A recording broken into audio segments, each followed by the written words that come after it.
Well, I'll call to order this regular session of the Atascadero City Council meeting, and Councilmember Funk will start us with a Pledge of Allegiance.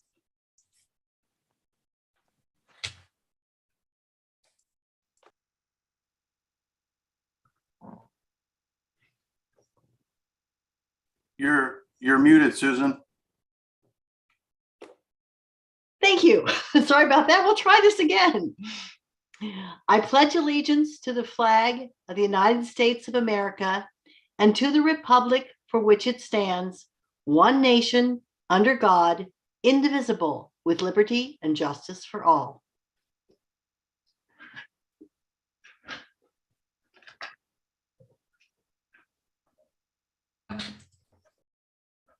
All right, thank you.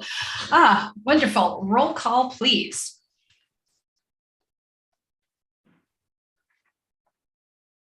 Councilmember Borbo. Here. Councilmember Darris. Here. Councilmember Funk. Here. Mayor Pro Tem Newsom. She's muted. She's here but muted. Here. We see her. And Mayor Moreno. Here. I'm like, I can hear everybody else. And here. All right. Well, now that everybody is present.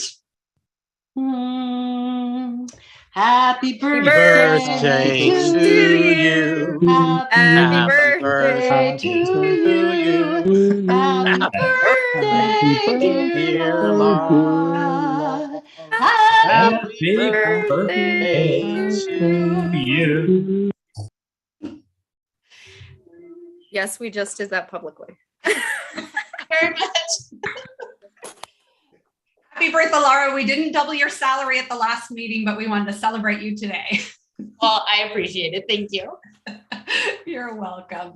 And we're always grateful for our employees when they're willing to celebrate their birthdays with us, especially when we have an agenda item that she is in charge of. All right. On to, let's see, can I get a motion to approve the agenda? Also move. I'll second. I have a motion by Councilmember Borbo and a second by Councilmember Funk, and we will waive the reading in full of all ordinances that are appearing on this agenda, and the titles of the ordinances will be read aloud by the city clerk at the first reading after the motion and before the council votes. Roll call, please. Councilmember Borbo. Yes. Councilmember Funk. Yes. Councilmember Darris. Yes. Mayor Pro Tem Newsom. Yes. Mayor Moreno. Yes, ma'am. Motion passes. Thank you. And now I will ask our city attorney if we have any reportable action from our February 8th closed session. You will see on the agenda, we had a February 16th scheduled, but that meeting was canceled. So there's no reportable action from that, but I'll ask Mr. Pierrick about February 8th. The answer is there's no reportable action. Thank you very much. We'll move on to presentations, and our first one is our employee recognition. We've gotten to do some, we normally do these regularly in person, but now we've got some video recordings, and I will go ahead and turn that over to whoever is going to be sharing those. We're going to start with Alan. We'll put him in the hot box first, so come on up, Alan. This is very exciting today. Today we have 3 employees that we are recognizing. They have all been with the city for 20 years now. So between these 3, we have 60 years of experience right here at the city of Atascadero in service to our community. So yay, way to go. So I'm going to talk to you about Alan Baker. He is our zoo director at the Charles Paddock Zoo. For over 20 years now, Alan has successfully shepherded the Charles Paddock Zoo through quite a number of upgrades and improvements and changes. He continually strives to advance the zoo's animal habitats and exhibits and spends many hours coordinating arrangements with other AZA accredited facilities. This allows us to bring in new animals, be part of the SSPs and saving animals from extinction, safe, learning all these acronyms over the year. Really making a difference in our world. Additionally, Alan is well known in zoological fields, ecology expert, reptiles and amphibians. Amphibians? Does it include? Yeah? Okay. And due to this extensive knowledge and expertise, we currently house and breed multiple species of endangered turtles and tortoises at the zoo. The zoo continues to undergo a transformation under Alan's direction. As regular zoo visitors all know by now, our flamingo flock has been successfully mating, nesting, and producing adorable flamingo chicks for the past 5 years or so. And based on our zoo meeting this morning, they want to get an early start at it again this year. We're trying to slow them down. Crystal's doing her best there. We have a beautiful new red panda exhibit, and our Zoo Garden Event Center is a terrific new outdoor facility that's perfect for holding zoo education classes, zoo camp programs, and other city and community events. Throughout the COVID pandemic, Alan and his team of zookeepers and other staff members were not only able to safely carry on and keep the facility and animals in tip-top shape, they took on new challenges and implemented innovative ideas and methods for zoo visitors to be able to continue to enjoy and learn about our animals and wildlife conservation programs safely and remotely from their own living rooms. We now have, and due to their popularity, especially for our non-local zoo fans, and we plan to keep offering virtual zoo education programs, field trips, zoo tours, and more. Alan has also successfully guided us through what now seems like a multitude of very complex and rigorous rounds of the Association of Zoo Aquarium accreditation reviews. Very, very tough program. This is the same program that the San Diego Zoo, Smithsonian, Walt Disney World, all the big zoos go to be AZA accredited. And as he said, everybody, but not all zoos are accredited. I think there's over 5,000 zoos here in the United States and only about 300 are accredited. Is that correct? Yeah. So we're the top 10% of all zoos in the nation. We have to meet those strict standards. He has consistently been committed to seeing the zoo become a dynamic, fully equipped, and modern zoological conservation and education center. AZA accreditation is granted for 5-year periods. It seems to be much sooner than that every time. The zoo goes through this complex investigation and inspection process. Alan has been pivotal in ensuring that our zoo consistently achieves and exceeds AZA's ever-increasing standards. So thank you, Alan, for your 20 years of service to the Atascadero community, to the zoo staff, to our animals, and for your ongoing love and dedication to animal care, welfare, and conservation. So thank you, Alan. Yay.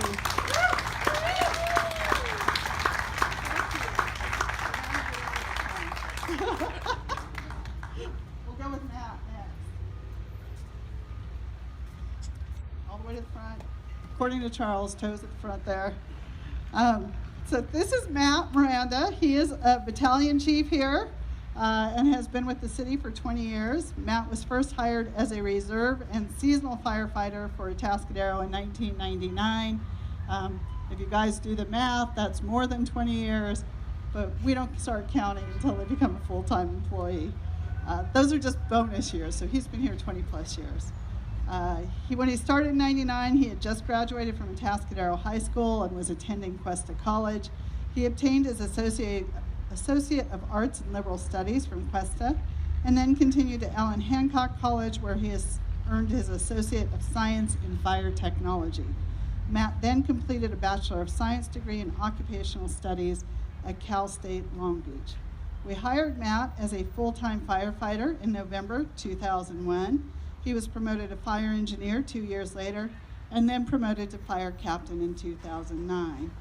While serving our community as fire captain for 12 years, Matt handled numerous assignments, including technical rescue team manager, disaster response trailer project manager, training officer, and scheduling officer. Matt was promoted to the position of operations battalion chief in January 2021. He is currently active in both county and statewide training groups. He is a strike team leader and a member of the San Luis Obispo County Incident Management Team. As the Operations Battalion Chief, Matt now oversees all of the assignments that he previously managed over the last 20 years with the Atascadero Fire. All that, along with all day-to-day scheduling, training, and operations duty. He assists the Fire Chief with multiple projects and programs such as our citywide emergency evacuation program. Matt is very active in the community with the Atascadero Bible Church. He coaches local youth sports and participates in many of our city-sponsored events.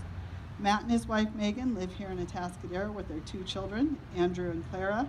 They spend their off time working on home projects and driving Andrew and Clara to their numerous sporting events.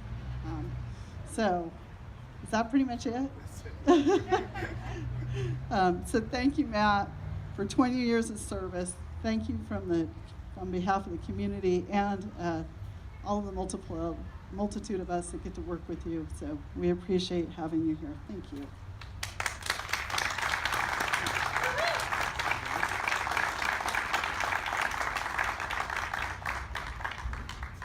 Dave, last. This is Dave Muehlhausen, last but definitely not least. He is our Deputy Director of Community Development and Building Official. He's been a building inspector for nearly 30 years, but he began his career here at the city as a building inspector just a little over 20 years ago now.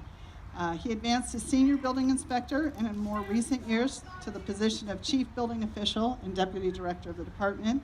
He is an extremely valuable department team member and is well known for his extensive building code knowledge and dedication to customer service. Dave takes pride in always being professional and for providing excellent, straightforward customer service. He consistently goes the extra mile to get whatever job that needs done. So Dave is very responsive, wants to make it work. I love that about Dave.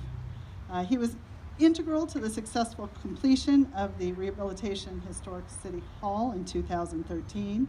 He heads up the front counter building and staff and continually strives to make improvements to the permitting process with an emphasis towards streamlining and keeping communications open between applicants and staff. He supports common sense regulations while also maintaining respect of the building code and upholding the city's ethical obligations to enforce it. Dave excels in looking for solutions to problems and helping applicants resolve code conflicts. He stays current with all applicable trends, laws, and policy, and takes an active role in a wide variety of training programs. Dave lives here in town with his wife, Luann, while his daughters now live out of the area. I know you're still close to them, visit often, so that's a good thing. So with that, we've been very lucky to have Dave. I appreciate his attitude in helping people get things done. And so thank you, Dave, for your 20 years of excellent service to the community of Atascadero. So thank you.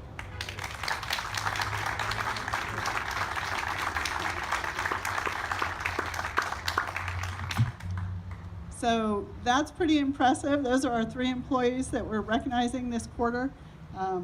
60 years right here with the city of Atascadero, and our community is really lucky to have them. So let's give them one more round of applause and thank them for their service.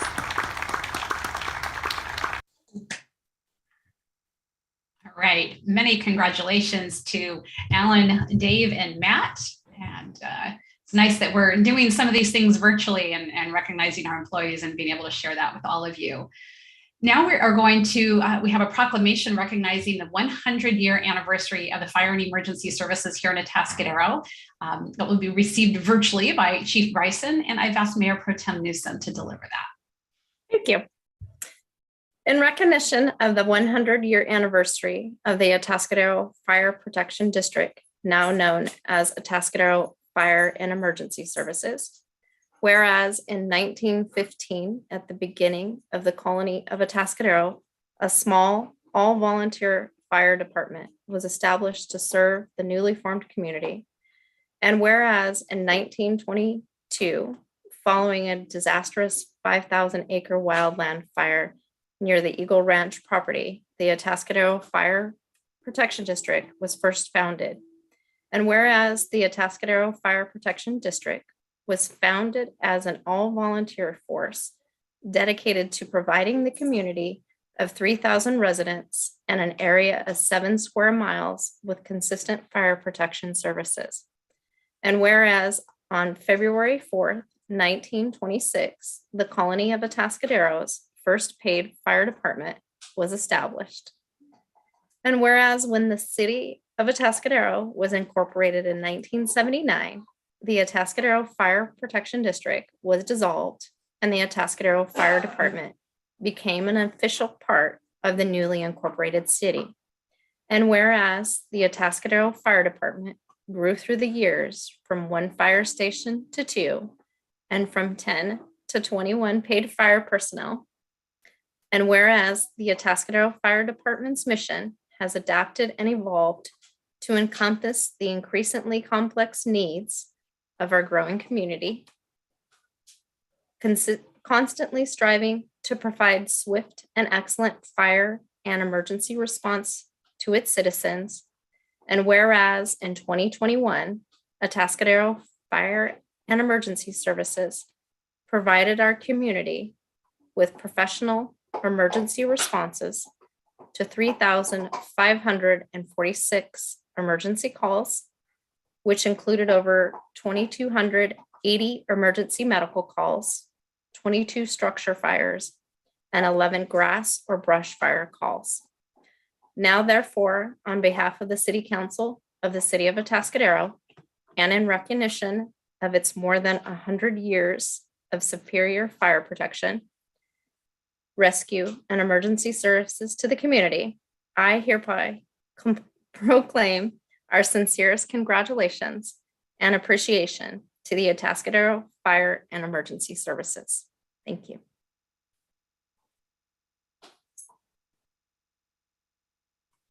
Chief, would you like to say a few words?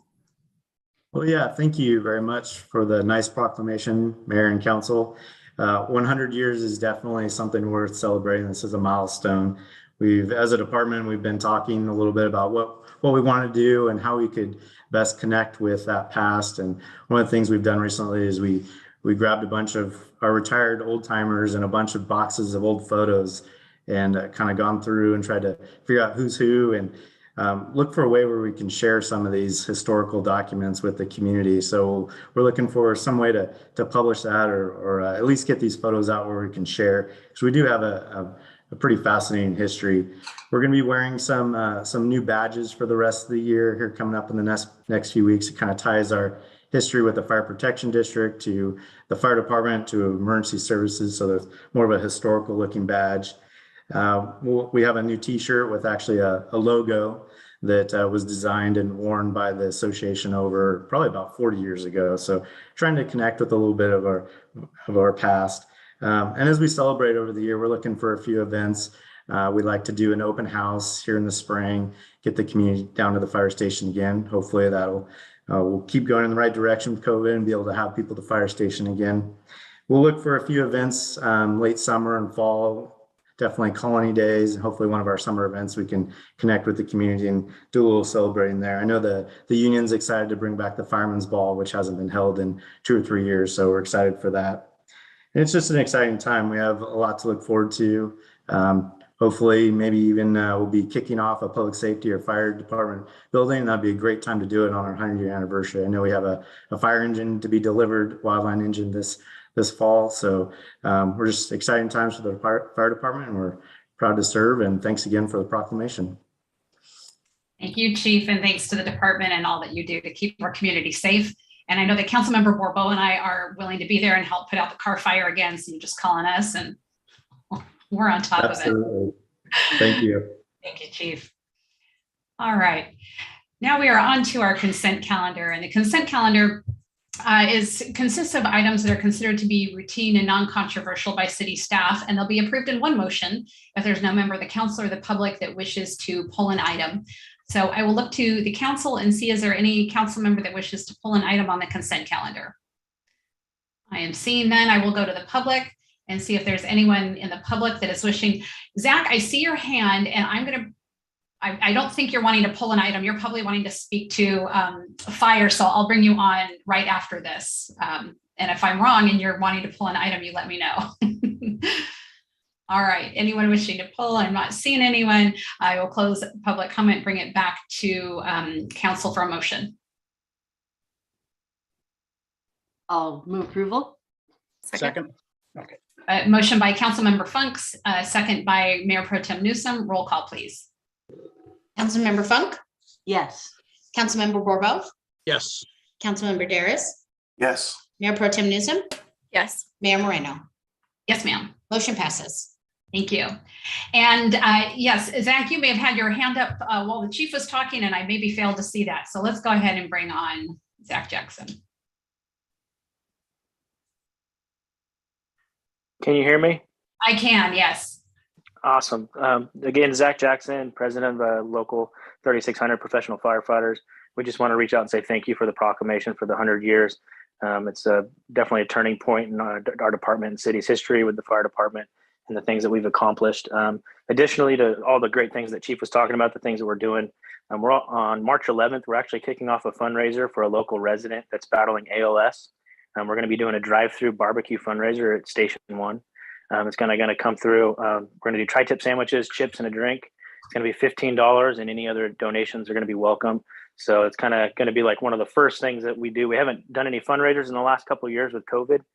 So with the 100-year celebration, we're also going to be kicking off our continued support to our citizens. It's one of our local citizens. He used to work at the golf course. His name's Keith Dozier. He's actually just lost his ability to move some of his hands and stuff like that. So ALS is really taking a turning point on his life. So it's kind of a big thing to help his family out, to help pay for some of the things that he's going through. So I just wanted to throw that in there as well. Zach, thank you for letting us know about that and the entire community. I'm assuming that's probably also on the association's Facebook page, maybe, about the fundraiser. Yes, it should be out all over Facebook and Instagram as well. So, All right. and we'll have tickets we'll be selling at the fire station, or just talk to any one of any of our firefighters, and they're located in my mailbox. They can sell them there, and then any other donations are welcome as well. So, Of course. Thank you so much. And thanks for all that you do for our community. thanks for your support. Sure thing. Okay, we're on to now updates from our city manager, Ms. Rickert. Thank you, Mayor. Can you see my screen okay? Yep, just fine. Fantastic. The first thing I want to talk about tonight are some of the new businesses here in town. So we'd like to welcome several new businesses who have opened or soon will open for business in town. The first one is Sunroom Coffee at 6225 Atascadero Avenue. It's located in front of Atascadero Bible Church, and it is open Monday through Friday from 8 a.m. to 5 p.m. We also have Carbon 6 Wine Bar at 5940 El Camino Real, and that's open Thursday through Sunday. And last but not least, Mountain Mike's Pizza is nearly ready to open, located next to Holiday Inn Express on West Front Road. So welcome to those businesses. We want to thank them for choosing to invest in Atascadero, and hopefully the community will come right out, give them a try, and welcome them here to Atascadero. We have an At Her Table Street Festival coming. This new event will be hosted by Fossil Wine Bar and our downtown businesses. It will be held Sunday, March 13th from noon to 5 p.m. on Entrada Avenue. It's going to have great food, beverages, live music, vendors, and more. So again, Sunday, March 13th, come on down to Entrada, walk around, check out our shops, and definitely visit Fossil Wine Bar. We have Central Coast Craft Beer Festival, the 4th annual Central Coast Craft Beer Fest, presented by the Central Coast Brewers Guild. We held Saturday, March 26th from noon to 4 p.m. here at the Sunken Gardens. It has over 55 local craft breweries, wineries, seltzers, and cideries from all over California. There will be live entertainment, plenty of food trucks, and a great variety of street fair vendors and lawn games. So go to visit atascadero.com for more information. That does sell out each year, so go take a peek sooner rather than later. Want to remind everybody it's time for spring sports sign-up. So registrations for spring youth volleyball, t-ball, and spring adult basketball are now available. And deadlines for all spring sports are coming soon. So go to atascadero.org/recreation. Again, as soon as possible.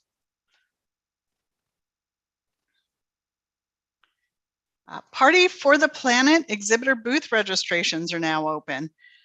This will be held on Saturday, April 23rd at the Charles Paddock Zoo. If you're part of an earth-friendly organization that would like to be included, please contact Flavia, our lead zookeeper, at 805-461-5080. Want to tell you a little bit about our downtown tree planting and sidewalk repairs. I think last time we met, I told you, hey, they're coming. I'm going to let you know that they're in. So they completed planting 8 new trees out in the sunken gardens last week. The young trees were all lovingly planted, mulched, and watered and protected with temporary fencing.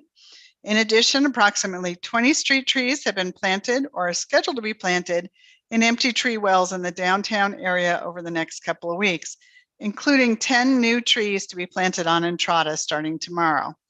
To prepare for the tree plantings on Entrada, several damaged sidewalks immediately adjacent to the tree wells have been repaired.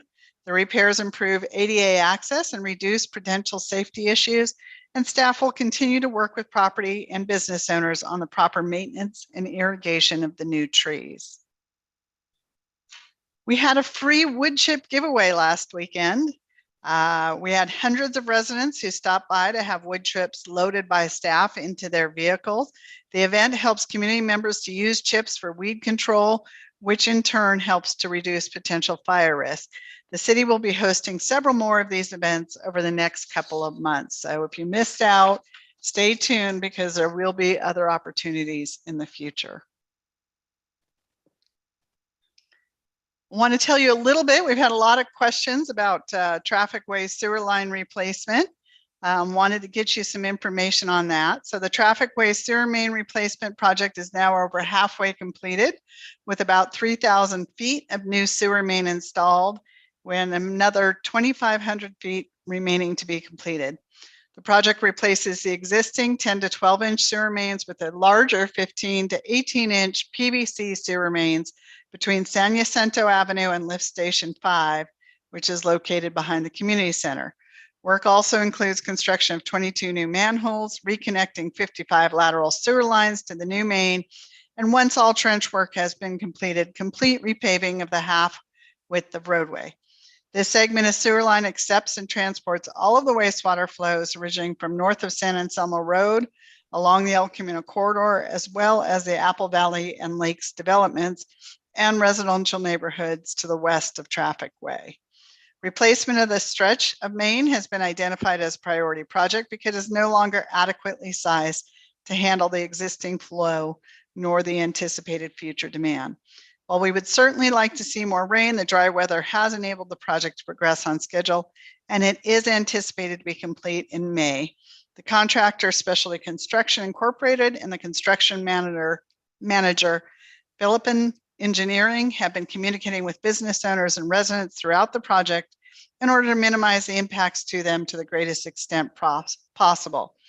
But due to the nature of constructing a linear project, traffic control is required, and delays should be expected throughout the duration of the project. So we're about halfway there.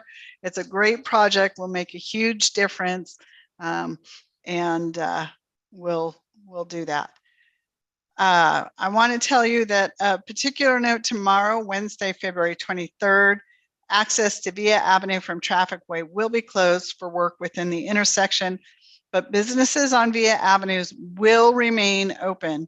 And so you can access they will be accessible from either Capistrano Avenue or Highway 41 from the south. And this is a great project too. We will be abandoning our existing sewer mains, and those can be used for broadband conduit in the future. So we appreciate everyone's continued patience and understanding. And if you need more information, please contact our Public Works Department at 805-470-3456 or by email publicworks, all one word, @atascadero.org. And Chief Masterson, are you here and available to give us an update on D20 and police staffing? I know I've got a lot of questions from the public on how are we doing on hiring officers and getting fully staffed. And so I thought maybe he could just give a little update if he's available. Hi, I am here. Can you all hear me well? Yes. Perfect. Hi. So just for a quick update on D20 money as far as it goes along the lines of police staffing. After D20 passed, we had 7 vacancies in the sworn side of the House. That was the 2 we had vacant and 5 that we added with D20 money. And we had 4 vacancies on the dispatcher side of the House.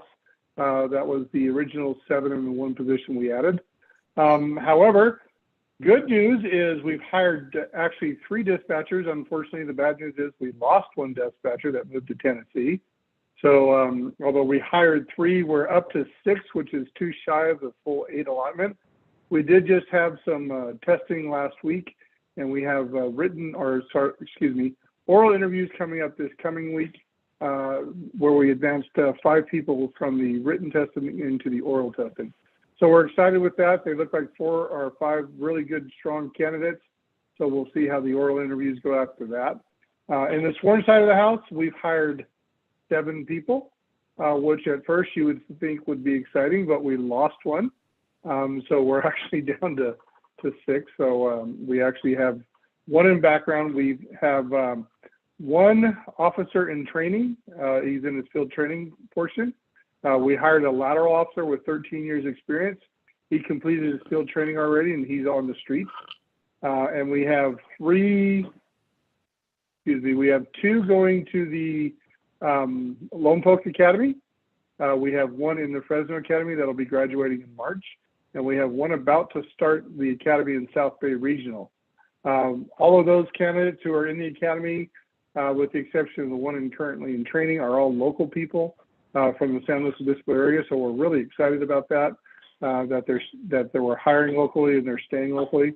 And we currently have 1 person in background from another agency who lives in Atascadero, but has expressed a desire to work with us. So that brings it up.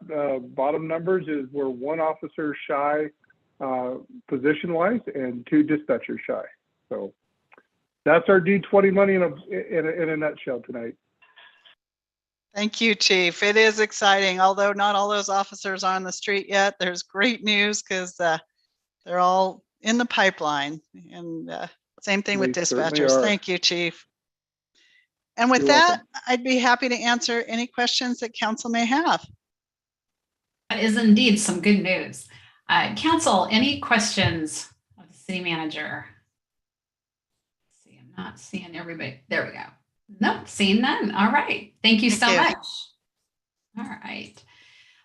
Now we are on to community forum, and this is the portion of our meeting reserved for persons who are wishing to address the council on any matter that's not on the agenda tonight, but over which the council has jurisdiction. Speakers are limited to 3 minutes, and we will allow a maximum of 30 minutes for community forum. We do ask that you state your name for the record, and also know that any items brought up for during public comment don't become a subject for discussion at this evening's meeting. And we will have the timer going so that you can see your 3-minute marker. And with that, we open community forum, and I will look to the hands in the webinar. If you're on the webinar, go ahead and press the raise hand button if you'd like to speak. If you're on the phone, you can simply press *9. Don't be shy. I'm not seeing anyone, so go ahead, raise your hand. If you didn't want to be first, someone's got to be first. Luke, do we have anyone on the phone? We do not. All right, so I'm going to give this a final go. Anyone wishing to speak? All right, I will close community forum. We will, since we have nobody wishing to speak, it will remain open until 7:03. And the council will move on to the next item. But if there's someone that comes in and decides you would like to speak before that 7:03 mark, you go ahead and raise your hand or press *9, and we will bring you on at the earliest possible opportunity, which will be, after the item that we happen to be discussing is finished. And with that, we'll move on to our public hearings. Our one and only public hearing tonight is ratification of an approval of a hazardous tree removal. I will first look to council to see if we have any ex parte communication. All right, seeing none, we will move to Community Development Director, Mr. Phil Densmore, who will be making this presentation for us. Great. Thank you, Mayor, and good evening, Council. Real quickly, I just want to go over a tree that was removed from East Mall a couple of months ago. Unfortunately, one of those, what we call heritage live oaks, had perished, unfortunately, due to age and due to some disease. Let me show you a little presentation, making sure you can see my screen. Can you?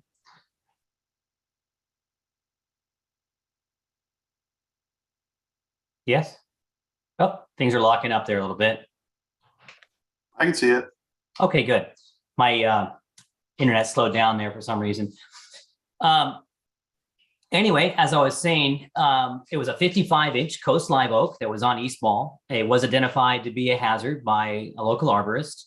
We did approve an emergency removal. So what we're looking at tonight is really a post removal. Normally we look at these things before they're taken out, but in this case, the tree had died and it was an emergency situation. Just a little history and why these things are heritage trees. A lot of the trees around Sunken Gardens Park were planted as part of the Atascadero Civic Center around 1915. That includes the coast live oaks that are on East Mall and West Mall. And of course, the big cedars that are actually in the park. A couple of years ago, when we redid our tree ordinance, we did designate those specific trees, those really grand coast live oaks that line the streets and they're parallel to the streets, as these heritage trees. And those are the only trees that really need to be blessed by the city council for removal. They're sort of the trees that we prize the most highly in the community. So this particular tree right next to the parking lot of the Century 21, it's actually on private property, but it's still kind of in the public realm. There's a location as it stands today. The stump is left over at that little location there. Recommendation for tonight is for council to adopt a draft resolution that ratifies staff's approval of that removal of that tree that was previously located there. And the conditions call out for the property owner to actually replant a tree on site. Now that means grinding out the existing root, replanting a tree that's specified at a 36-inch box size, and proceeding along with that. Now, a little bit interesting, what staff is suggesting in this scenario is that we actually utilize city's native tree funds to help supplement the cost of this activity. Now, if the applicant was to pay the straight mitigation, it's just under $1,000 as what's due based on the size of that tree. But that's not actually enough money to replant this specific tree, pay for the removal of the stump, and do all that work. And additionally, it's not easy for the city to go do work on private property. So what we would like to have happen is for the property owner to do the work of doing the tree, pay towards that work with the mitigation cost of the just less than $1,000. But for us to be able to supplement the remaining cost with our native tree fund up to an amount of $3,500 so that they can actually get a sufficient tree in there and be able to afford to do the work. So this is a little different than how we do it most of the time. And it's because it is a very significant tree. It's a heritage tree, and we do need a significant tree to go back in there so that we have succession in the future. As always, we do throw out some alternatives. The council could revise the project conditions, or we can continue this item if we do have additional discussion or items. But for now, I'd be happy to answer your questions. Thank you. Thank you, Director. Any questions from the City Council? Councilmember Borba. Phil, thank you. In the list of conditions, something is mentioned about requiring irrigation. And I know we need to get these things established, but is there already irrigation there? I mean, we're not going to require them to tear up the parking lot and run an irrigation line over there, are we? That would be. Oh, you're muted. I'm muted? Phyllis. That was me this time. Sorry about that. The intent is not to have them tear up the parking lot and add irrigation. The intent is if they can actually drag a hose over there and water this tree, or if there's irrigation in asking for is the tree to get planted, the area to get mulched. If we can put some ground cover in there because it's a big planter. Okay, thank you. No, as long as, you're just saying, as long as they water it, keep it alive, you're gonna check on it, all will be good. Yeah, I just want to make sure we weren't That's the intent. going that, gonna make them go some extra mile and install irrigation system. Because that would, to me, that would be excessive. And this arrangement has more or less, because this had been on our agenda previously and understood that the owner had asked for delay. This has been worked out with the owner and this is agreeable to the owner, this arrangement? That's right. Yeah, they needed the extra time to get estimates to actually do the work and purchase the tree. So we gave them that extra time. They did get some estimates. They actually have already paid out some money to have the tree removed. They're going to have to pay additional to have the stump removed. So they needed some additional time to take a look at the situation. But it does sound like the property owner is agreeable to the terms of which we're proposing. Thank you. Councilmember Funk, followed by Mayor Pro Tem Newsom. Thanks. One quick question. Could you remind us all of the source of the native tree funds? And you're muted. Why do I keep doing that tonight? I apologize. Native tree funds come from the removal of trees throughout the cities. Whenever someone removes a native tree, they have the option of mitigating by paying into the native tree fund or by replanting on site. And so we do build up funds, small amount of funds from time to time from development projects where there are trees removed. Thank you. And Mayor Pro Tem Newsom. You said this item, or our notes said this item was not something that we budget for. We don't have a budget for doing work on private property on trees. Instead, this is a unique situation where we're saying, hey, we do have native tree funds. They can only be used for the purpose of replanting native trees. And whether those native trees are on, established properties, commercial districts, or out in the wildlands, that's what these funds are for. We don't necessarily have a budget for doing work in this sort of a circumstance. This is a little different. Okay, so I'm assuming this is the first time we've had requests for those funds. Correct. Okay, thank you. Seeing no other questions, thank you, Director, and thank you for being flexible with the property owner and making this work. It is an important site, that historic tree and the rest of the whole park area. And so we thank the property owner for working with us, and I'm glad we came to a solution that is good for all. All right, as we have no other questions, I'm going to go to the public and see if there are any members of the public wishing to comment on this item. You can go ahead and raise your hand at the bottom of the screen, pressing star or press *9 if you're on the phone. Anyone wishing to speak on this item? All right, seeing no one, I will close public comment and bring it back to council for a motion. I'll move that we adopt staff's recommendations 1 and 2. All right, second. We have a motion by Councilmember Bourbeau and a second by Mayor Pro Tem Newsom. Roll call, please. Councilmember Bourbeau, Yes. Councilmember Darris, Yes. Councilmember Funk, Yes. Mayor Pro Tem Newsom, Yes. Mayor Moreno. Yes, ma'am. Motion passes. Thank you. All right, we have one more item on our agenda tonight, and it is a management report. It's SB 1383, which is the new solid waste requirements. And I do want to let anyone know listening in or watching who's not on the webinar or hasn't called in yet, want to remind you of the phone number for public comment is 805-538-2888 to provide comment via phone. So again, 805-538-2888. And I will turn this over to our Deputy City Manager, Ms. Laura Christensen, the birthday girl. Thank you, Mayor Moreno and Council. I'm going to share my screen. If I can, let's see. What? Oh, here we go. Okay, let's make sure that showed up for everybody. Okay, so tonight we're here to talk about SB 1383 and the new solid waste requirements. I know we've talked about this numerous times before, but now we're at the point where we have to do our required ordinance updates to meet the SB 1383 regulations. Let's see if I can, there we go. Just really quickly, SB 1383 was signed into law back in September 2016, though it didn't become effective till January 1st of 2022. It is the most significant change to solid waste regulations in the past 30 years.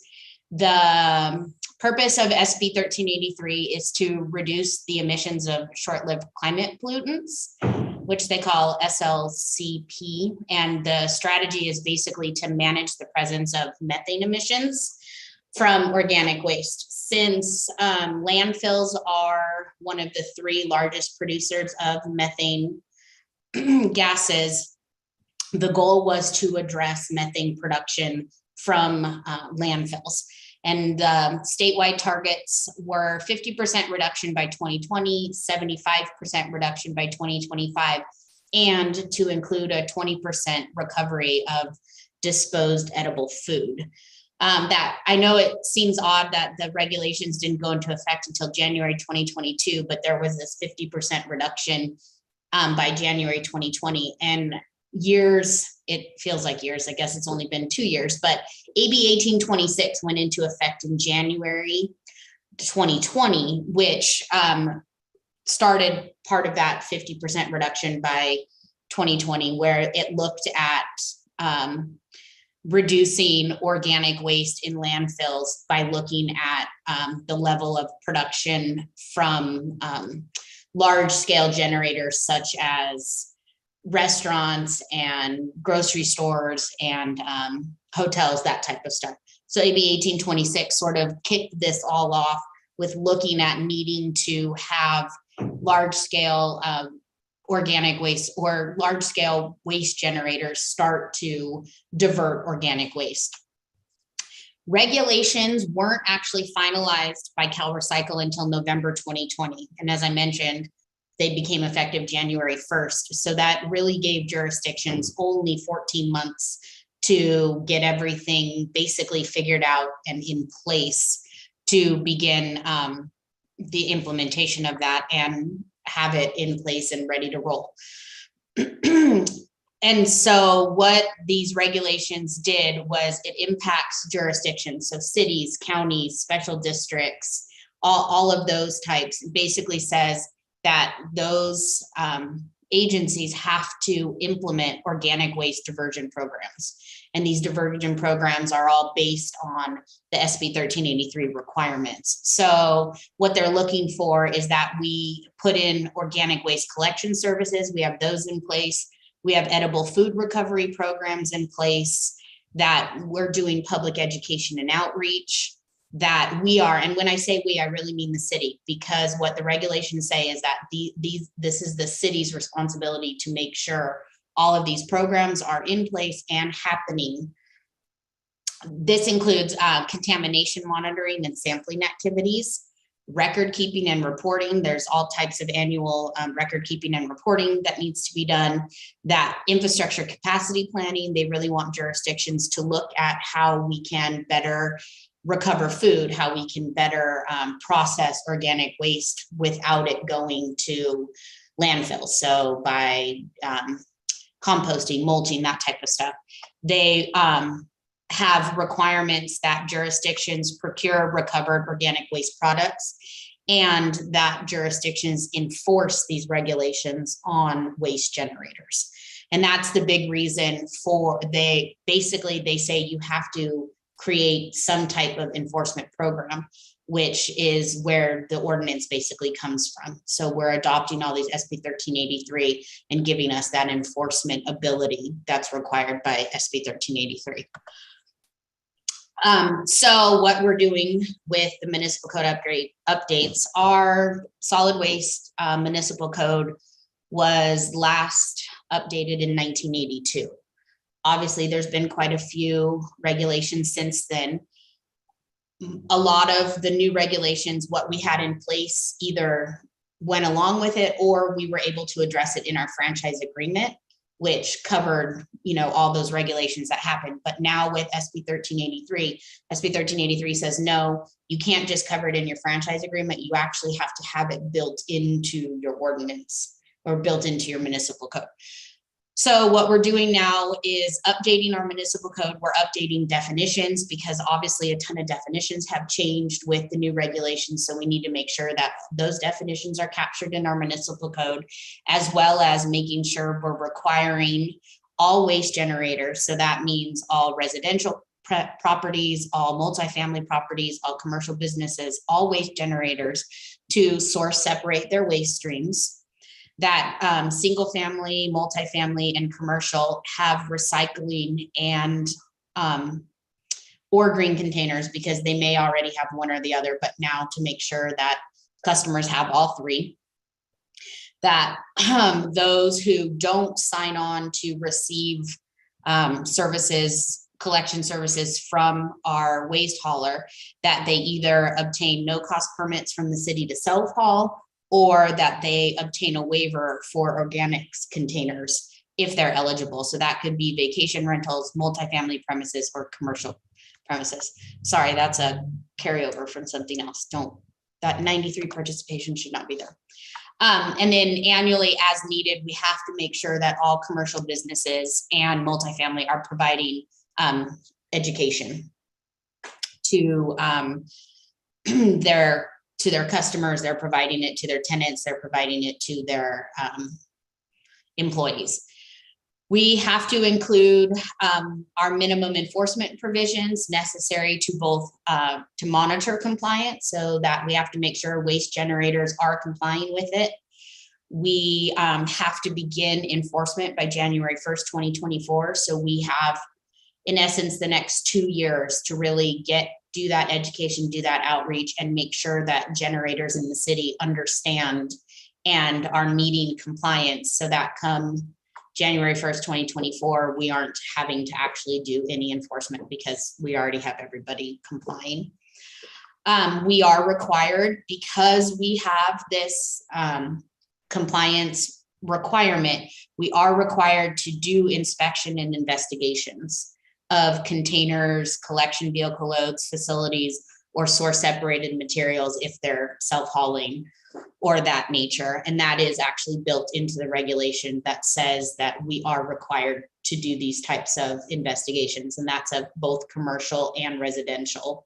For doing hauler route reviews, for commercial, we have to go in and inspect in terms of edible food recovery to make sure that they are actually doing the required edible food recovery, that they are actually maintaining the paperwork that they're required to maintain. So we do have these inspections and investigations that are required. We, as I just mentioned, edible food recovery programs, that those are in place, and that edible food is actually being recovered. We're required to address that in our ordinance, which in this draft ordinance before you is in there, and that they are implementing that. We have to make sure education and outreach is being done to all waste generators in the city. We, again, the planning and securing access for recycling and edible food recovery capacity. So where we have that ability, we need to help food recovery organizations and those who come and collect that food, to allow them the ability to basically plan for and access food. And then make sure we're doing the accurate record keeping and annual reporting. So those are really the top things that are on SB 1383, why we've had to go forward and do this, is that's what the regulations require. Where there's allowed flexibility, such as self-hauling, which I've mentioned, waivers, which I've mentioned, jurisdictions don't have to, the regulations allow for it. Some jurisdictions across the state aren't doing that. We have said that we will allow for waivers and we will allow for self-hauling. So where we have been able to put things in place to give some flexibility to waste generators, we've done that. Where it comes to enforcement, we've adopted the minimum enforcement provisions so that, we can continue to educate, we can continue to do a lot of that without, coming down on someone where it feels like we're coming down with a hammer, and really utilizing the next 2 years to do that before we get to enforcement requirements. In talking with our hauler in some of the definitions that were proposed, there were some things that they wanted us to clarify. And so what I have for you on this slide and the next one are just some changes that we've proposed to the ordinance that's before you. In bulky items, we'd like to take out tires. They don't accept tires, so we'd like to make sure that that's removed. In recyclable materials, instead of sort of what we have here with mixed paper, we'd like to call out exactly what is in the definitions for paper products and printing and writing paper, so that it's very clear that paper products and printing and writing papers, those are considered organic waste. They are not organic materials, meaning they go in the blue container, not the green container. And then also here, we had taken out yard trimmings.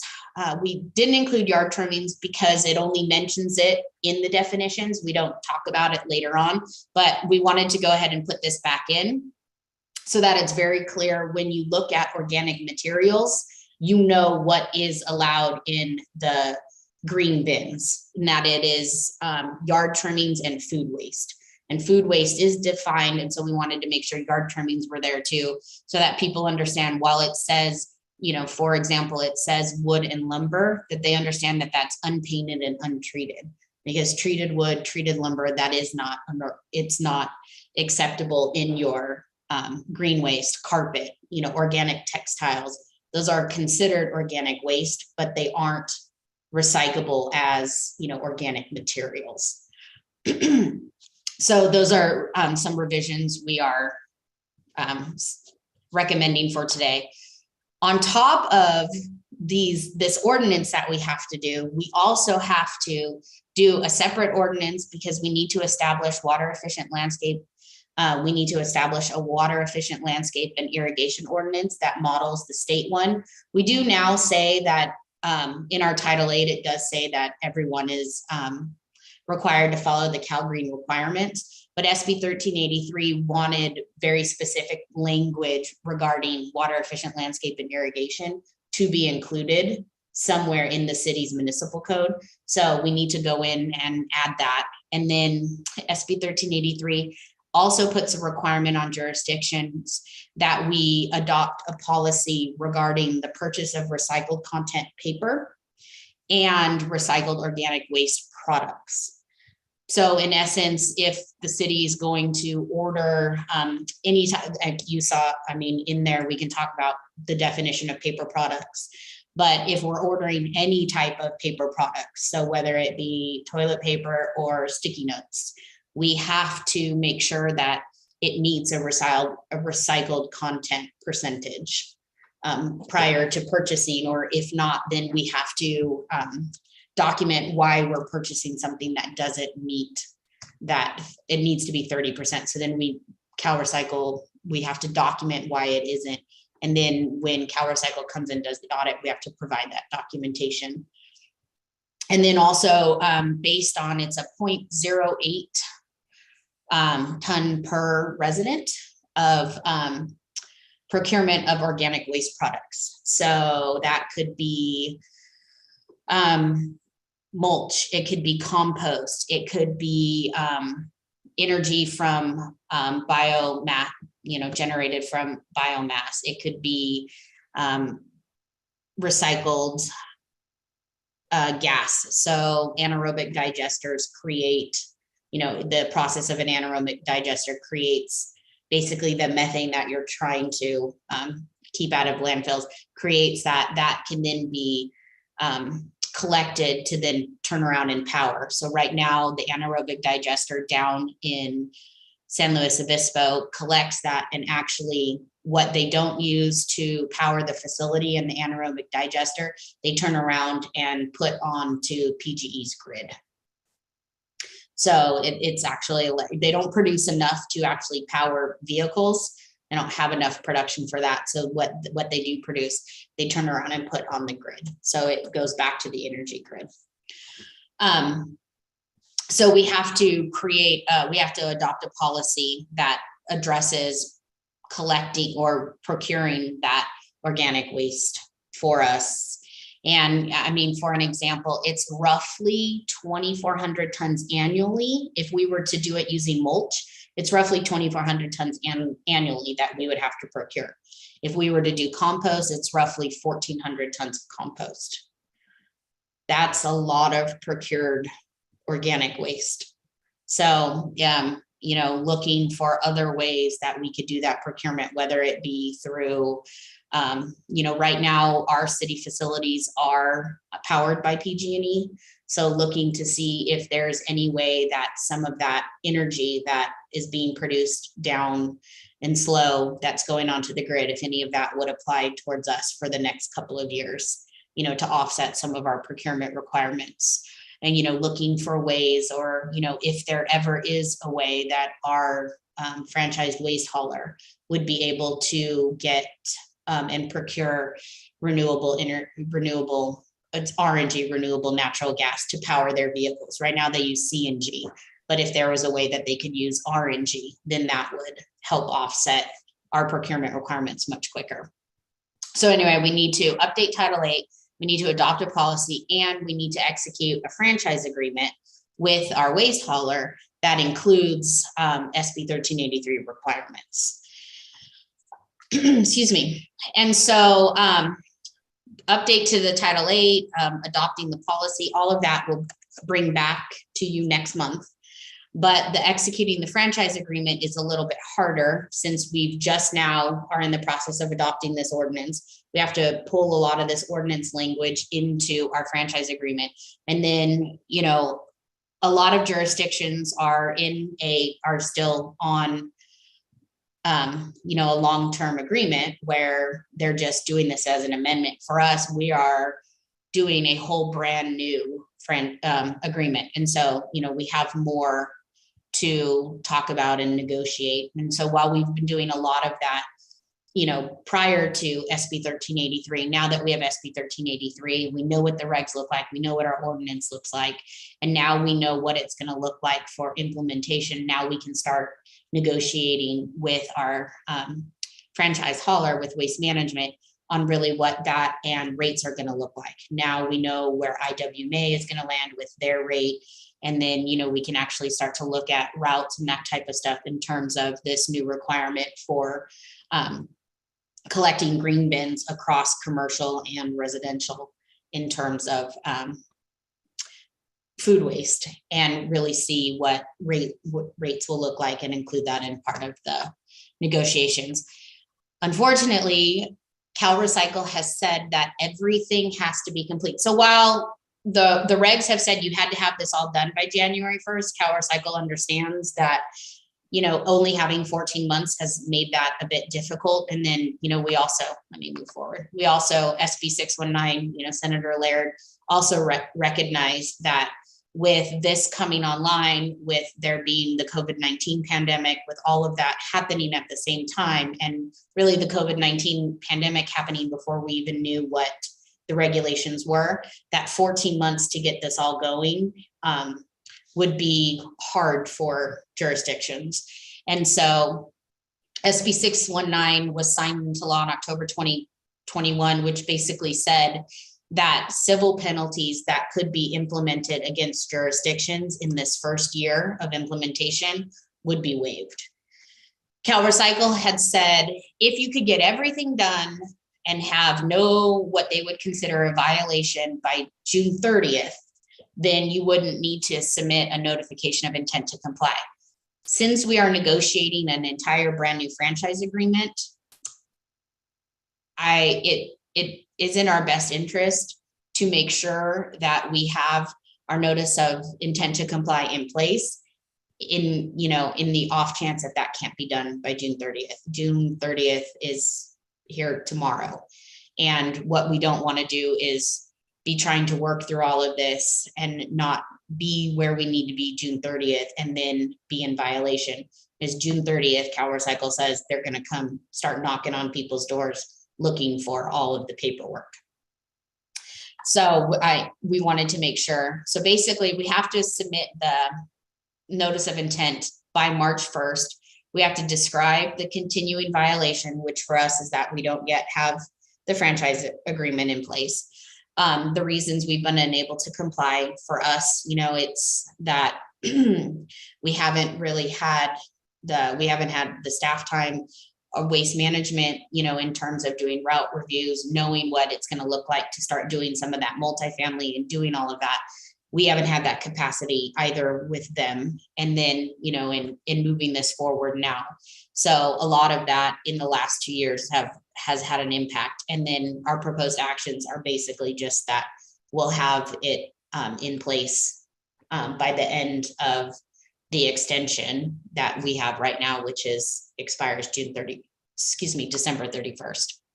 And then by submitting that, it'll allow us the additional time to have an agreement in place so that we don't incur these civil penalties. A copy of what we are submitting to Cal Recycle is included in the packet along with the resolution. And so the recommendations are to introduce for first reading by title only the draft ordinance that amends Title 6, Chapter 4 in its entirety in conformance with Assembly Bills 939, 341, 1826, and Senate Bill 1383, and to include the revisions to the definitions as presented. And then also to adopt a draft resolution authorizing the submittal to Cal Recycle of a notification of intent to comply with the requirements of Senate Bill 1383 and to secure administrative civil penalty relief under the provisions of Senate Bill 619. And with that, I am happy to answer any questions. Thank you, Laura. I couldn't help but slightly chuckle when you said Cal Recycle said they're going to be coming knocking on everyone's door. And I thought, I know a lot of residents that would like to knock on their door and find out where their CRV money is. So anyway, now what I understand is that there's very little deviation that we've done from others in the county, other than maybe our terminology that might be specific to our hauler or some specifics there, but that we're really looking, like we do in Atascadero, when these types of very onerous requirements come onto us, we never look to go above and beyond. We're always meeting and doing what we have to do.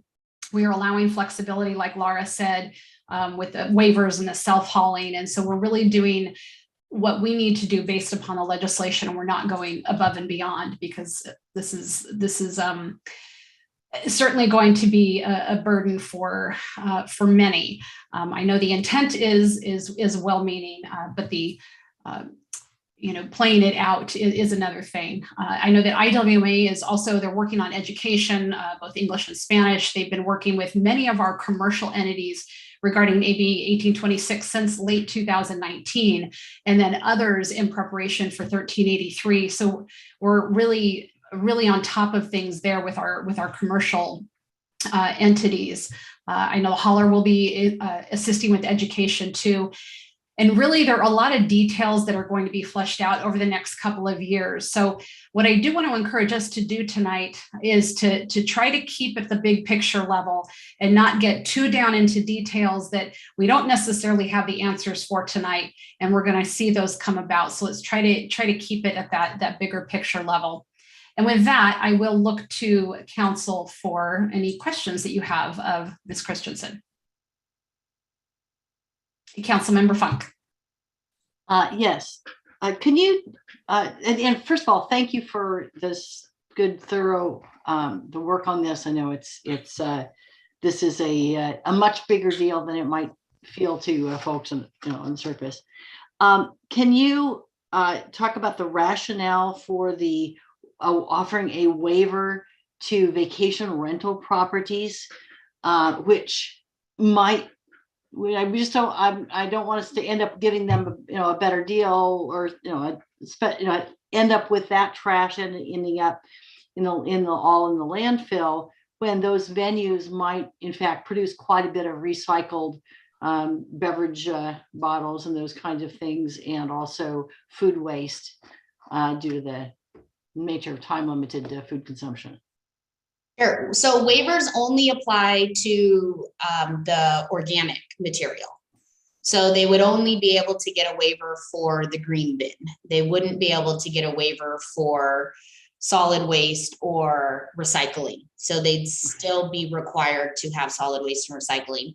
And for the same for commercial, same for vacation rentals, same for that is, with in terms of, although space constraints, I don't necessarily know if they would qualify for a space constraint. I suppose there could be some circumstance that they would, but I think it would be more de minimis, where if it's a vacation rental, but they're only renting, once a month, or, they don't have consistent rentals, then they might want to come in for a waiver and say, the level of, the same as maybe an office setting where, they don't produce yard waste because maybe they have landscapers that come and take care of all of the yard trimmings. And so then the food waste that's collected is de minimis, and, trying to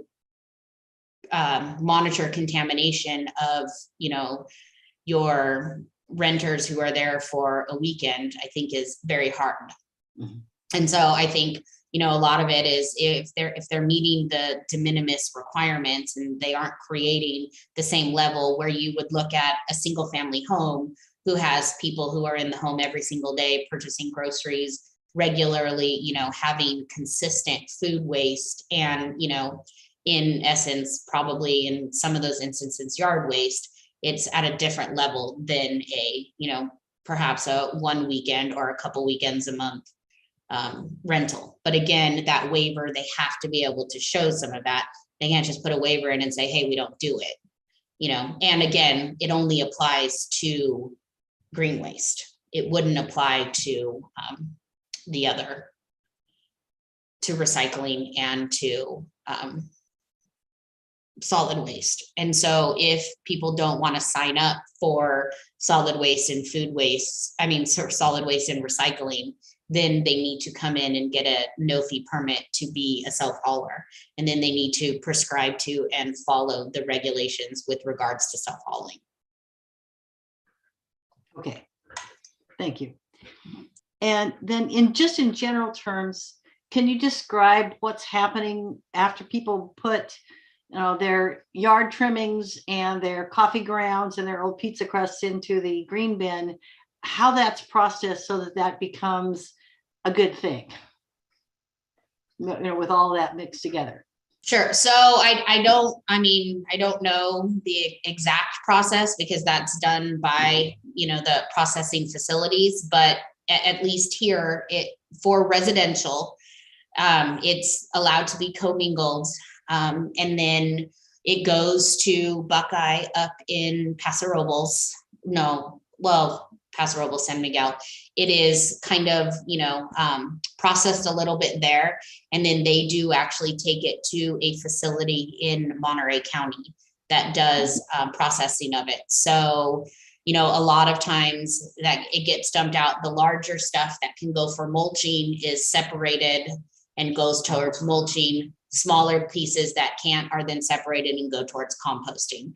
But what they actually do at the Monterey facility and how their process is, I don't know for sure, but in general, that's a lot of times how it happens is, you separate out the larger stuff and then a little different, but then some of the smaller stuff goes for composting and the larger stuff.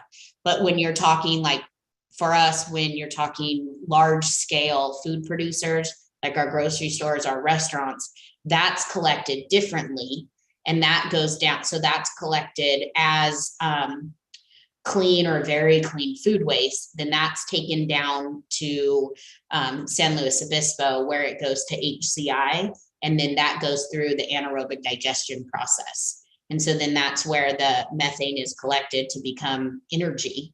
And then the back end of all of that is then compost. Great. And then is it fair to assume as this is rolling forward that the organization that's going to deal with getting and receiving and utilizing edible food, that the food bank is going to take a lead in that? Yeah, so the SB 1383 regulations require edible food generators the tier 1 and then at some point the tier 2, they actually have to contract. So they have to have a contract or a written agreement with a edible food recovery organization, which in our county is the Slow Food Bank. And so all of these generators have to enter into a contract or written agreement with Slow Food Bank. And then churches, organizations are then agency partners of the Slow Food Bank who get, access or can go and pick up the recovered food from these generators. Okay, thank you very much. Other staff questions? Councilmember Borbo. Yeah, Laura, you did a good job of explaining all of these things that have to happen. I think the question for most residents might be, how might it affect them? Because a lot of the things you described, of course, are going to fall on the folks you mentioned, grocery stores, restaurants, all of that food handling stuff and all the paperwork that has to go with that is going to fall on some of those businesses. And from the city perspective, the IWMA is going to help with a lot of that for the city itself, but there is an impact on our residents and our businesses. And folks are wondering, okay, this all sounds kind of interesting or kind of boring or whatever, but how does it affect me? The direct impact on residents is they're going to see some rate increases ultimately, right? Is really the impact on me. The IWMA fee will increase, and I assume there'll be some sort of hauler rate increase in order to comply with all this stuff. Yeah, so there is, we know there will be a rate increase because we do know IWMA has a rate increase coming down the line.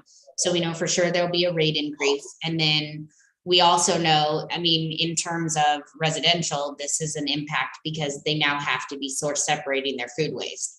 So where most people would put their food waste in their trash cans, they now need to be adding it to their green waste cans. And so while that, doesn't seem intuitive, now we need to have all waste generators. So it's every waste generator of single family residence, multifamily. So anyone who generates waste now has to source separate. And we have a 3-container system right now. So trash needs to go in trash. Recyclable materials need to go so trash goes in the black can. Recyclable materials go in the blue can, and then yard trimmings and food waste now go in the green can. And this is residential, commercial, and multifamily. So it impacts all generators across the board. All right. Thank you.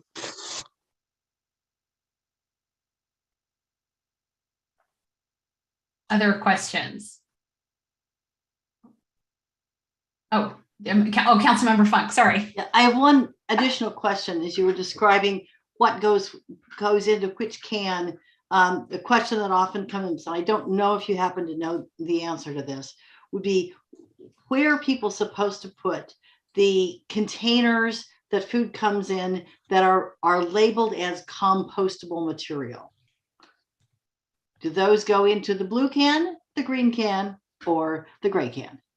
They go in the gray can. We actually don't have, in this county right now, we don't have the ability to compost those the way that they should be. So those bags that you can buy for your food waste containers, or some of that silverware or foodware, or some plastics that say that they are compostable, in this county right now, we don't have the ability to actually compost that type of material. So right now, that type of material in our county does need to go in the trash. Okay, thank you for letting me know. Yeah, unless some of it is recyclable, but most of it's not actually, can't be recycled. So yeah, trash. Other questions of staff? All right. Seeing none, I'm going to go ahead and open us up to public comment on this item. If there's anyone on the webinar, you can raise your hand with the little icon at the bottom of the screen. If you're on the phone, go ahead and press *9. And if you're watching or listening and haven't called in yet and would like to, 805-538-2888. So anyone, public comment is open. Anybody want to talk trash? Would be nice. Anyone? Do we have anyone on the phone, Luke? Yeah, we have one person that just called in, so we're going to screen them to see which item they would like to talk about. All right. In the meantime, if there's anyone in the webinar, go ahead and raise your hand. Don't be shy.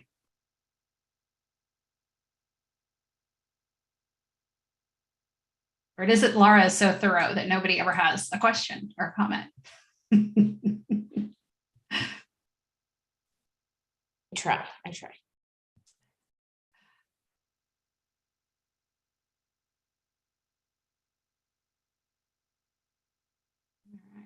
I do see someone from Waste Management here, Ms. Gomez, and I don't know if you had wanted to speak or if you were just hanging out to see if you were needed. There she is. Why don't we go ahead and bring on Liz Gomez.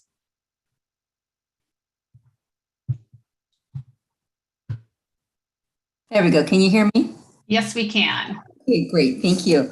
First of all, I'd like to thank Lara for the thorough presentation and her ability to really grasp everything that's happening with this new legislation.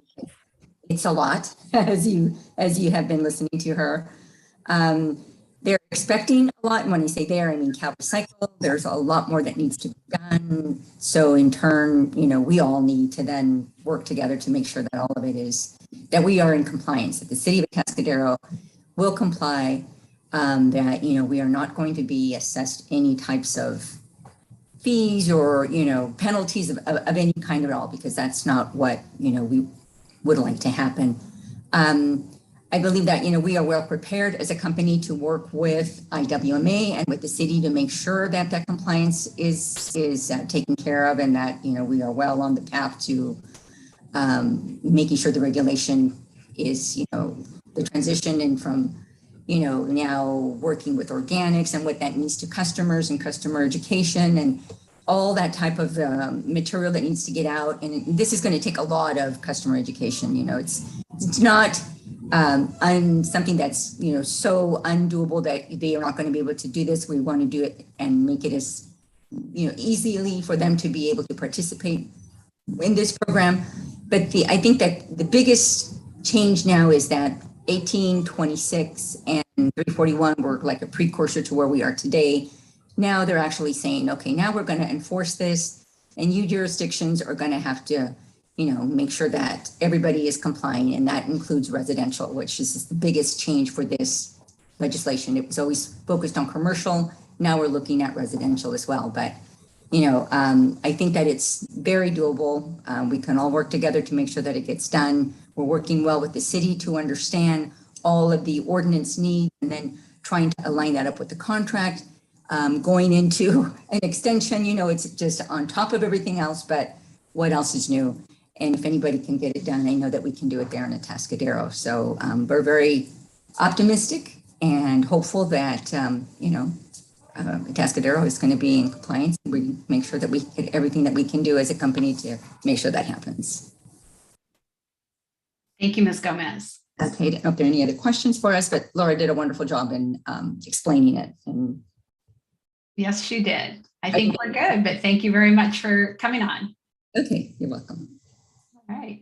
And Luke, did we have anyone on the phone wishing to speak? Yes, we have Jeff Oslin.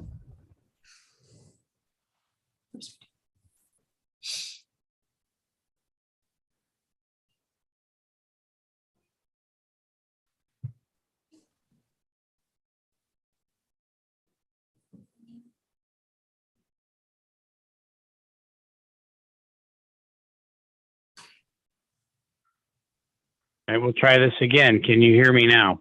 Yes, we can. Thank you. Once again, Council, great presentation, Laura. Fantastic job. This is Jeff Oslin. I do have a couple questions and comments. Making sure that in the regulations that go forward that we are taking into consideration our grocery stores and how that they can dispose of their spoiled food, which currently, like a lot of vegetables, might go to people to feed chickens or pigs, making sure we have a way to account for that for them. because the big cities don't have pig farmers, but we do. The next things that concern me is, of course, the outreach to our Hispanic community and especially our restaurants to make sure they understand how to do this. I think that is something we have to look at differently. Just putting a pamphlet in the bill. I don't know how many people actually read the pamphlets that come in the mail in the bill, but people pay the bill, they go online. So how we accomplish that in Atascadero, I think needs to be under great consideration. And then the other one is, if you live in a apartment complex or condo area or something like Dove Creek, having all 3 bins may not be necessary. I know we discussed this about downtown with our green bins for our leaves and such, but a lot of these yards are so small that they don't have any grass or leaves or branches to get rid of. And I heard that saying that they would be required to have a 3rd bin. I just hope that we can write the regulations that that's not the case. That's all I have for now. Thank you. Thank you, Mr. Oslin. And so last call, is there anyone else wishing to speak on this item? Go ahead and raise your hand using the raise hand icon at the bottom of the screen, or press *9 on the phone. Are you seeing anyone else, Luke? Not at this time. Okay, I'll go ahead and close public comment then and bring it back to council. And so, Laura, the 3 questions, one was, taking into consideration grocery stores, so some that may already be doing that recycling with getting that to farms or farmers that need that feed. Is that something that they can easily document? We can help them, or IWMA, they'll be educated on how to do that so they're in compliance with doing what they're already doing. Yeah, so the spoiled food is obviously not recoverable, right, in terms of edible food recovery. So what they're looking for is that you're now taking food that can still go to feed a person, that you're not intentionally spoiling that or doing something, and you're creating a way to make that food recoverable. So it's not so that what's already spoiled or what can't, they can continue to do the donating of that. And we have allowed for, we did also include in our regulations, which we had prior, cold fruit and vegetables. So things that are on site, that those can continue. So we're still allowing for agricultural byproducts and that type of stuff on site. And it doesn't prevent them from being able to donate that. What it says is if it is recoverable for, if it's edible and recoverable, then you have to, make allowances for that, but not for what's not recoverable. And so by them, diverting it and putting it in and giving it to pig farmers or that type of farmers, we like that because it's already diverting it, and it's not having to go into a green bin. So that it doesn't prevent that process from continuing. He also mentioned the outreach to restaurants, particularly Hispanic speakers who might have or Spanish speakers who might have I know that you said we're sending out, or IWMA has been sending out information, both English and Spanish. But I think also, Laura, you had said that they've been going and actually talking to businesses, not just mailing them pamphlets that are going to end up in the trash. Yeah. So on the commercial side, with AB 1826, and because that was hitting restaurants, hotels, grocery stores, those were having to already be in compliance with this organic diversion long before SB 1383 came into effect. So they were already on the ground doing that level of education. Obviously, COVID-19 and restaurants, there was, a kind of a break in all of that. And really the last year they've been back on the ground. Kelly York with IWMA, she works for IWMA, but she's also a resident of Atascadero. So she's been doing a lot of the outreach here in town. She's gone to a lot of the commercial businesses, to the restaurants, to the small offices, small businesses, those who aren't you wouldn't think of as organic generators. And so she's been doing a lot of that outreach. I know that they're working to figure out how to broach the language barrier in some of those aspects, and they're working around that. IWMA also they work with Science Discovery. And so they've utilized some of those with Science Discovery to help do some of that education and outreach to commercial. They have an English and Spanish flyer, like the one that was included in the packet, that isn't just being mailed, it's also available on their website. We'll update our website to include SB 1383 information, and we'll link to a lot of those so that both English and Spanish is available for those, who are looking for some of the education or the education materials, so that we make sure that that information is being offered in, a language that is understandable to the majority of our residents and commercial business operators.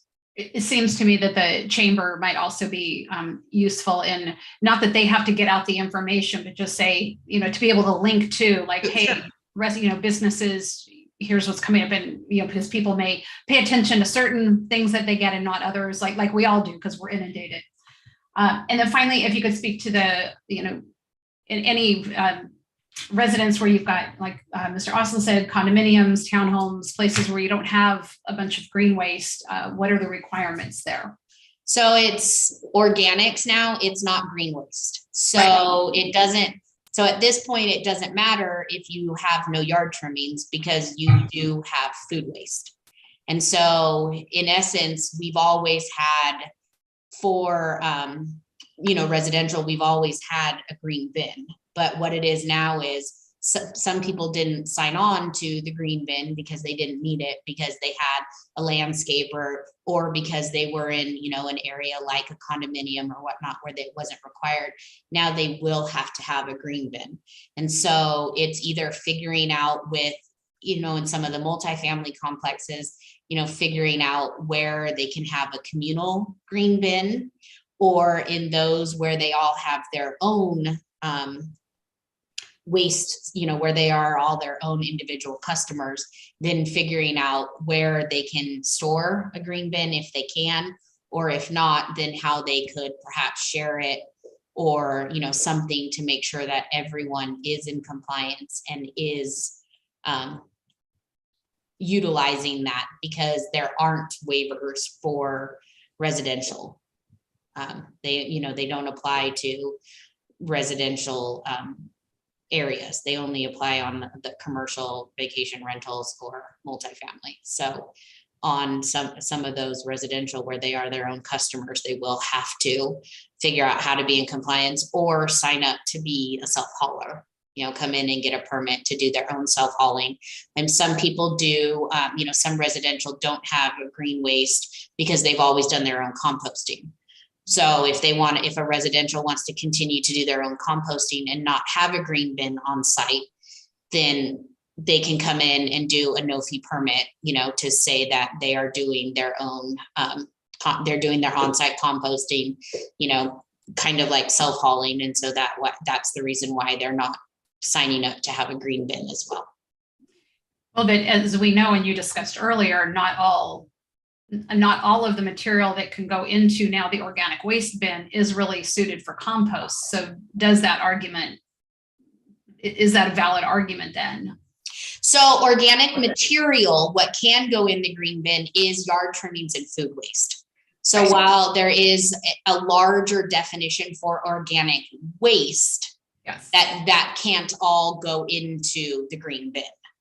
So like organic textiles, carpets, right, treated lumber and wood, that's all considered organic waste. It's not considered organic material. So while but what I was talking about is, like, most people aren't going to throw, say, the bone from a ribeye into their compost pile, or a donut or something like that. So it just seems like there's certain foods, not that I'm arguing for a green bin for this much food waste every other week, but I guess we'll see how that all fleshes out. Yeah. All right. So are there any last questions or comments to be made before we look for a motion? I think, Mayor, what you just hit on though is when you say like people are going to feel weird about throwing a bone from a steak in their green waste bin or a donut or something, but that's exactly what they are now wanting you to do. And that's part of the education and outreach that'll be done, which is, hey, all this stuff that we used to even have a sticker that said, don't throw this in your green waste. The state now wants you to throw all that leftover food into your green bin. Well, and I was saying that for those who say I do my own composting, right. Like I've had a compost pile for a decade, but I wouldn't put a ribeye bone or a donut or something like that in it. So, it's kind of funny, but anyway. No, I think so.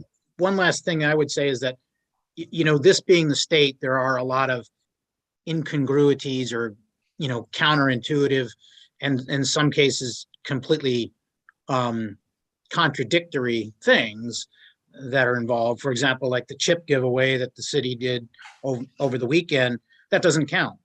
That is exactly what they supposedly want, which is diversion of stuff ever entering into the waste stream. And yet it doesn't count because it never crossed a scale and got accounted for in the first place. Those kind of things. And, so this is certainly by no means a perfect law, and it imposes a whole bunch of burdens on businesses and stuff that, aren't the idea of the city of Atascadero, but we are stuck with ensuring that, we comply with it. And part of that compliance is, requiring all these things. So. Well, at that, might you like to make a motion? Well, we already had public comment. Yes, I will make a motion that we adopt staff's recommendation to introduce for first reading the draft ordinance and to adopt the draft resolution submitting notification of intent to comply to Cal Recycle. With the changes as amended? Yes. Okay. Second? I'll second. Go ahead. A motion by Councilmember Bourbeau and a second by Councilmember Darris. And I would ask that our city clerk read the title of the ordinance and then roll call. An ordinance of the City Council of the City of Atascadero, California, amending its entirety, Title VI, Chapter 4, Solid Waste Collection of the Atascadero Municipal Code in conformity with Assembly Bills 939, 341, 1826, and Senate Bill 1383. Councilmember Bourbeau? Yes. Councilmember Darris? Yes. Councilmember Funk? Yes. Mayor Pro Tem Newsom? Yes. Mayor Moreno? Yes, ma'am. Motion passes. Thank you. All right, we are now on to council announcements and committee reports. I will go on my squares here. Start with Mayor Pro Tem Newsom. Nothing to report. At least I can't remember anything at this point. Councilmember Funk. Yes, I had a meeting last week with the executive committee of the Homeless Services Oversight Council. And in that, we talked about ways in which we are looking to make HSOC a more effective. HSOC is not really in charge of anything, but it does have more a better vision of what's going on in homelessness and housing than any other entity currently does. And so we're looking to take advantage of that in a more powerful way. And this really has to do with our thinking about HSOC as having both a role in keeping the money train running and that funds all of the work in homeless services that's predominantly done by not-for-profits in our community, and secondarily some by county staff, and some by city staff, but mostly county. And then the other is more of a system oversight and advocacy role that we want to be taking on over time. And that will mean that we're going to make more extensive use of our committees that look at data and finance, that look at housing, and that look at service provision in homelessness. So it'll just be a more active and visible role with HSOC. Similarly, I will be meeting on Thursday with the steering committee of the 0 to 10 year plan to address homelessness. And one of our clear decisions is that we're not going to do 0 to 10 years. we're going to stop it.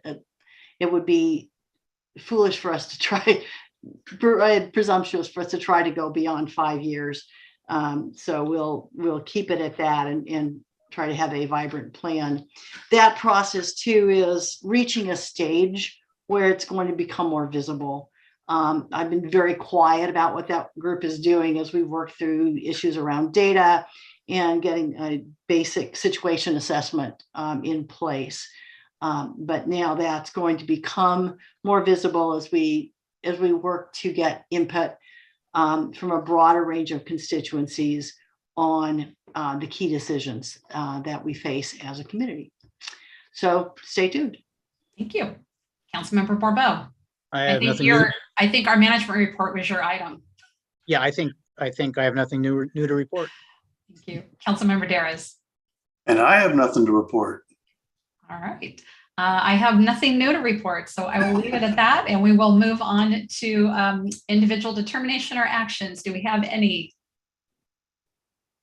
I have one, and that is Laura, you go have a nice birthday with your family. Happy birthday. Yeah. Happy birthday. And we're letting you off early tonight. Yes, Happy enjoy. birthday. That's your gift. Meeting adjourned, folks. See you Good next night. time. Good night. Okay. Good night, everybody. And to do